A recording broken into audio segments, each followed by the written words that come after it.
Bon ok, aujourd'hui je suis dans Paris intramuros, il n'y aura pas d'autoroute, il n'y aura pas de petite route ni de dune de sable, même si le sujet du jour c'est la XT500, on l'a bien reconnu, jantes dorées, réservoir chromé, gros mono de 500 cm3 dans le cadre. Petite fiche technique rapidement, on a des tambours aux deux coins de la machine, une chambre de 21 pouces avec un pneu en 90 de large, à l'arrière c'est une 18 avec un pneu en 120 de large. Le mono de 500 cm3, il développe 32 chevaux à 6500 tours et il offre 4,1 m/kg de couple. Je me souviens plus à quel régime.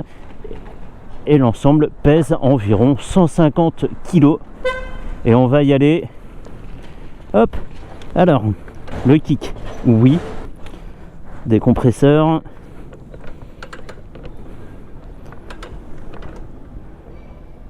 Ok. Prêt?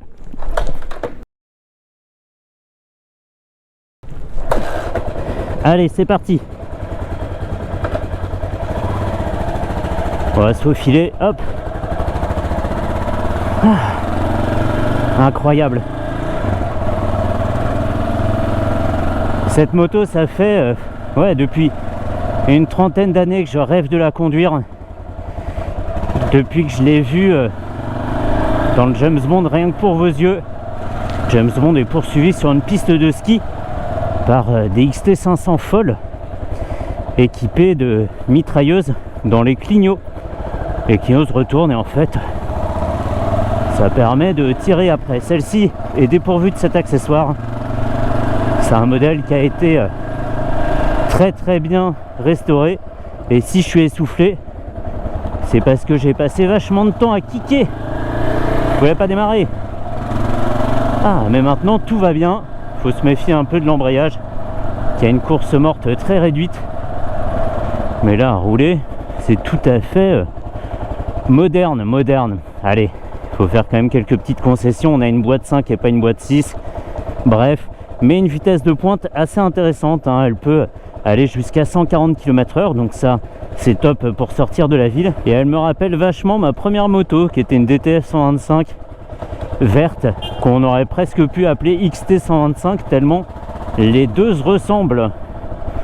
Et de hauteur de selle, on n'est pas sur une grosse motocross inaccessible. J'ai deux pieds bien par terre et les genoux vraiment bien pliés, donc d'accès elle est facile, même pour des gens avec une taille moyenne comme moi, je fais 1m73, et ça se fait tout à fait. Et la prise en main avec le guidon large est très facile aussi. Je sais pas trop quoi dire, c'est un pur plaisir que je m'accorde ici.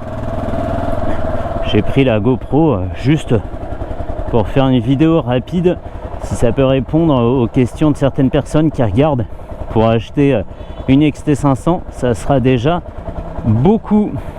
La cote de ces machines est vraiment haute, on en trouve, alors il faut qu'elle soit pas trop rincée évidemment, parce que les dégâts peuvent être cachés bien profond dans la machine, mais une bonne machine c'est vite 6 ou 7 000 euros, donc quand même mamie, sacré budget.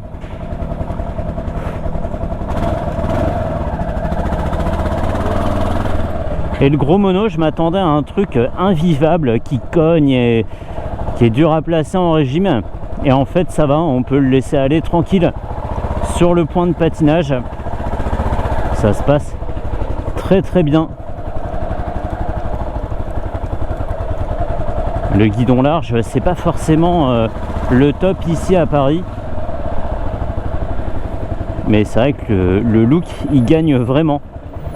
Et sous les yeux on a deux compteurs, à gauche c'est la vitesse évidemment jusqu'à 160, et à droite le compte tour. Ici on est au ralenti à 1000 tours avec une zone rouge à 6005 jusqu'à 10 000, et des petites lumières diamantées comme ça là, trop belles, ce qu'ils avaient gardé notamment sur les dernières SR400. C'est assez joli. Et entre les deux compteurs évidemment on a un contacteur Yamaha qui pour un contacteur Yamaha fonctionne pas mal. Et sous les yeux ici là, c'est le cadre qui sert de réservoir d'huile.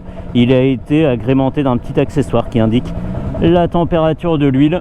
Voilà, c'est marrant.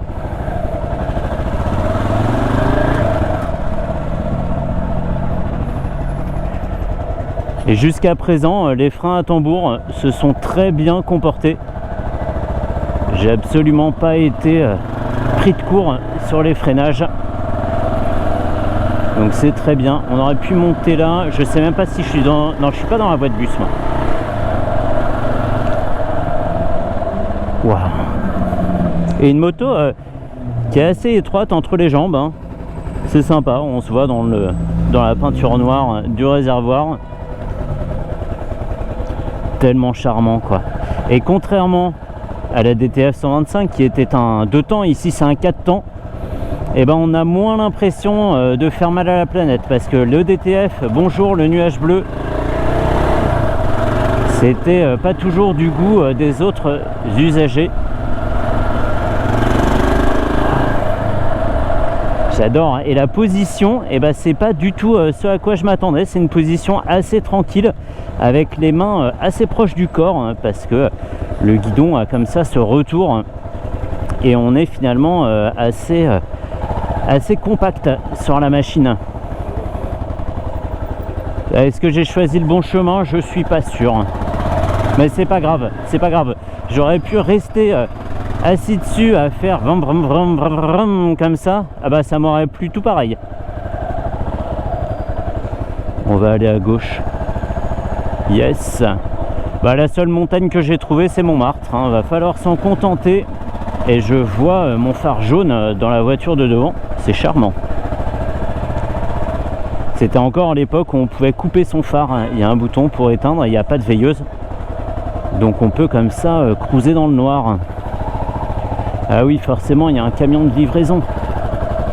Et ben je commence à m'y faire, hein. Alors d'ici à descendre des pistes de ski en poursuivant un agent secret de Sa Majesté, il y a un monde, hein. Il va falloir que je continue à m'entraîner.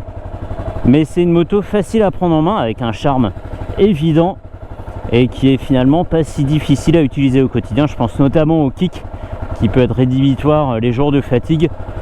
Mais si on a bien compris le coup du décompresseur et du petit repère dans le hublot, ça se passe très bien.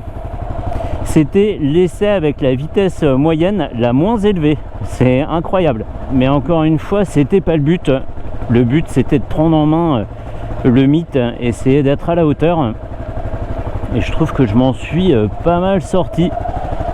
Ça s'emmène vraiment, vraiment facilement. Waouh, on a franchi les 20 km/h, incroyable. On va passer là aussi.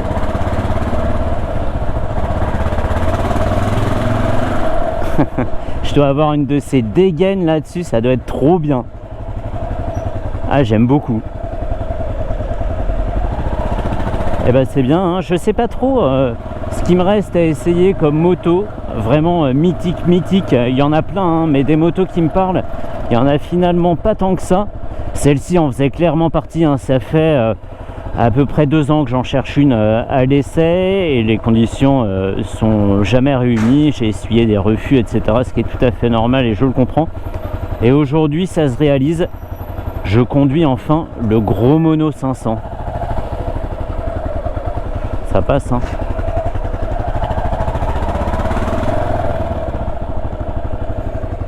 En même temps, ça fait promenade dans Paris, ça fait un peu la carte postale, quoi. Attends, il roule dans quel sens, lui?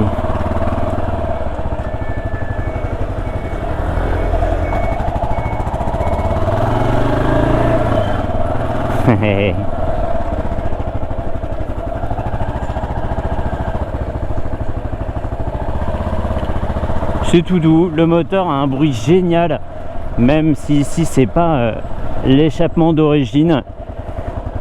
Et ben ça fait une petite ambiance sonore tout à fait agréable. Excellent. Allez, je vais pouvoir rendre la machine. Je vais m'arrêter là pour cet essai à 2 à l'heure de la XT500, mais pour moi c'est fait, et c'était plus qu'une case à cocher, hein, en se disant il faudrait quand même que j'en essaye une. Hop, tu fais 100 mètres et c'est fini. Non, là j'en ai bien profité. Super sympa. Allez, je coupe.